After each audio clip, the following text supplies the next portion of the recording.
Made it to Cap-Haïtien. They told me not to come to Haiti. The headlines were loud: violence, unrest, danger.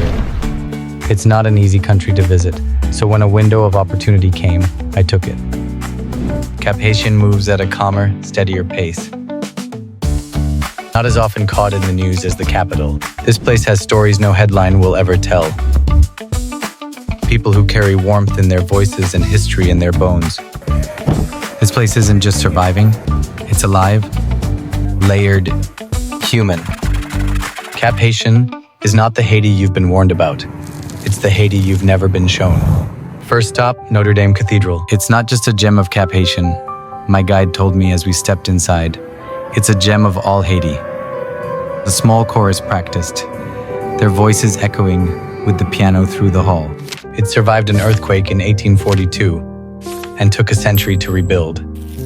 Today, it stands as a testament to the resilience and spirit of the Haitian people. Next to the cathedral is Haiti's first tourism office. We met the director and also saw paintings and artwork from local students. The streets of the city move with a rhythm all their own. Chaotic, loud, alive. Horns blare as motorbikes weave through crowds. The roads are rough, broken in places, like the city itself. But not every place is worn or harsh, like the monument of Vertières, where strength and history stand in quiet defiance. Built in 1953 to mark 150 years of Haitian independence, it's also a rare place in the city where people gather and seem relaxed. We wrapped up the day cooling off in a pool with local beer, soaking in one of the best views of the city. The open-air market hits you all at once. Colors, smells, sound. It's intense.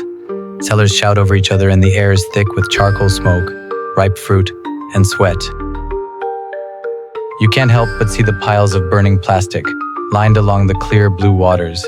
It's not carelessness, just a city without the means to manage its waste, doing what it can to cope. Haiti remains one of the poorest countries in the world, struggling with limited resources and little access to consistent international aid, leaving many to survive with far less than they need. As we set off for our next stop, the Citadel, our own first world problems kicked in. Yeah, and an AC guy with no AC. We knew our discomfort was nothing, insignificant, next to the relentless hardships faced here every day. Just an hour outside of the chaotic city, you'll arrive at the peaceful, lush town of Milo. We came to Haiti mainly to visit the ruined but breathtaking Sans-Souci Palace and the Citadel.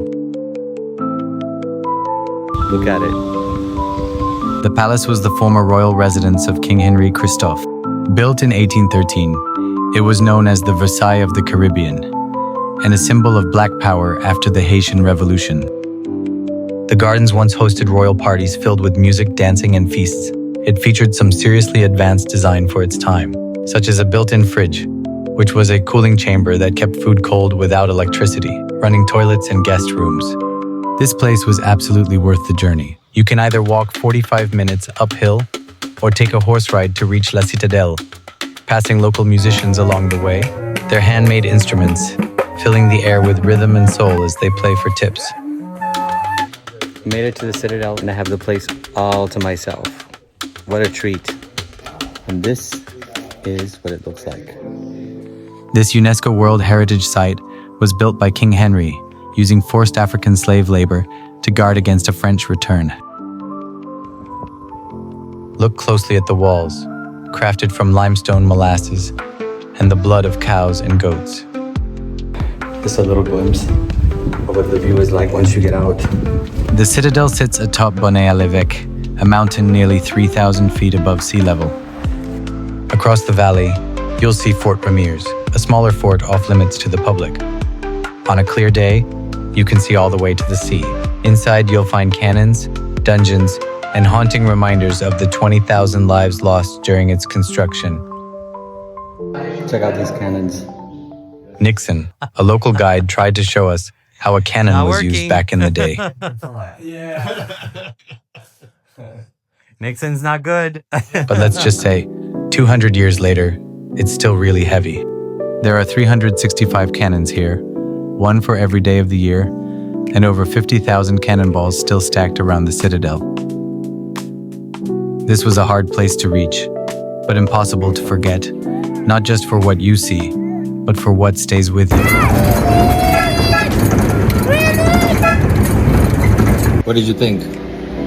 Really interesting country. Eye-opening experience. Some amazing ruins. The Citadel was really one of a kind. So, great trip. Yeah, and the people were wonderful. Obviously, the country is going through a terrible crisis right now, but it's important to support tourism. It's kind of nice to be around people that are so excited to see tourists. So, Ours was a smooth journey, but in Haiti, as in many places, it's wise to check the security situation before traveling. Haiti is a big country, so obviously there's some parts that are safer than others. Cap-Haïtien is by far, I think, the safest. those are our 2 cents. Obviously, precautions and be safe and be mindful of your surroundings. But overall, in general, it was really nice, right? Great experience. Yeah. So glad we did it. Very glad we did it. Au revoir. Au revoir. Haiti.